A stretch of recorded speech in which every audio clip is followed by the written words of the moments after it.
नाज़रीन, नूरियाबाद जी कोहिस्तानी पट्टी ते रहंदड़ ॻोठाणनि जी ज़मीन ते कब्ज़ा माफ़िया जा अकलवर जारी आहिनि, जंहिं सबबि रहवासी सख़्त परेशानी जो शिकार बणियल आहिनि। तफ़सील असद पालारी जी हिन रिपोर्ट में।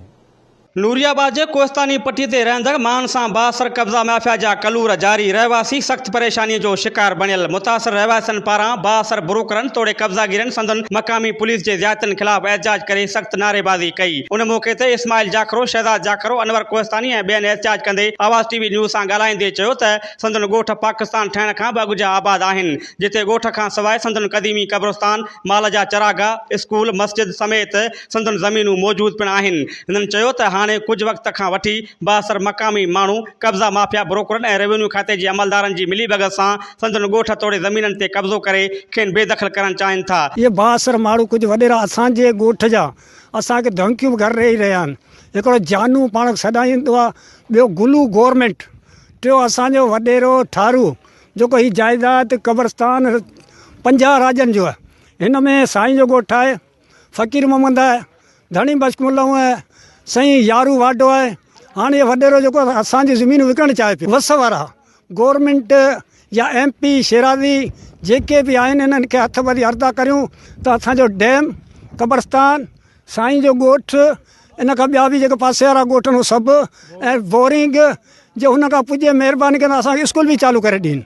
स्कूलनि खे 100 साल थियो आहे जी, ॿार जेके तइलीम खां सभु महरूम आहिनि। असीं हे माण्हू अॼु गॾु थिया आहियूं, इन जे लाइ थिया आहियूं त असांजो जेको सो हिते पुराणा मुक़ाम बि आहिनि, असांजे माइटनि जा आहिनि, असांजा जेके बोरिंग आहिनि, असांजा माल जा अजा चरा आहिनि। असीं इन जे ज़मीननि जे इन्हनि ते वेठा आहियूं। उते अॼु वेकिरा शुरू थी आहिनि। असांजा चङा मुड़ुस आहिनि जेके बि आहिनि दलाल, उहे उन्हनि जा ज़मीन जा पैसा वठी ज़मीनूं ज़ब्त करे विकिणी अलाए नामालूम माण्हुनि खे ॾेई असांखे उहे धमकियूं ॾेई था चवनि था त अमी लॾियो, अव्हांजी हिते ज़मीन न आहे।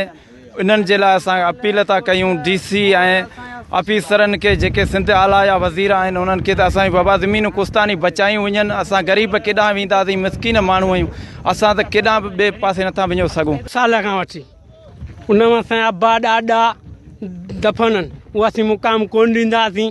50 एकड़ 100 एकड़ असांजी ज़मीन, बोरनि, ड्रैम असीं कोन ॾींदासीं। रसूल बश्क वेकिरो कयो आहे, गुलू जाखरो, जानू जाखरो ज़मीनूं वेकिरो करे धमकियूं पिया ॾियनि, घर में असांजे मचो माप पिया कनि।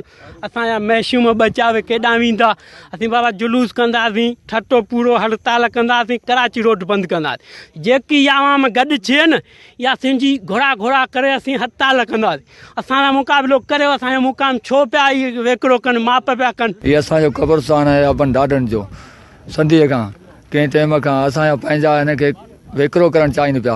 असां विकिणण हिन खे कोन ॾींदासीं। असांजो पंहिंजो अबन ॾाॾनि जो कब्रस्तान आहे। असांजा मर्द औरतूं अलाए केतिरा हिन में दफ़न आहिनि, असां ही कोन खपणु ॾींदासीं, कोन ॾींदासीं। असां सां नाइंसाफ़ आहे, इंसाफ़ कयो वञे। हिननि सिंध हुकूमत ऐं अला अदालतनि खां मुतालबो कंदे चयो त संदन मिल्कियतनि ते कब्ज़ो कंदड़ बासर कब्ज़ागिरनि ऐं उन्हनि जे साथियारनि ख़िलाफ़ सख़्त कार्रवाई करे बासर बिल्डरनि ऐं उन्हनि जे ज़ियादतियुनि मां निजात ॾियारे खेनि पंहिंजा हक़ ॾियारिया वञनि, त जीअं असां जूं ज़मीनूं ऐं माल जा चरागाह बची सघनि। कैमरामैन मिरसन अरबाब सां गॾु असद पालारी, आवाज़ TV न्यूज़, नूरियाबाद।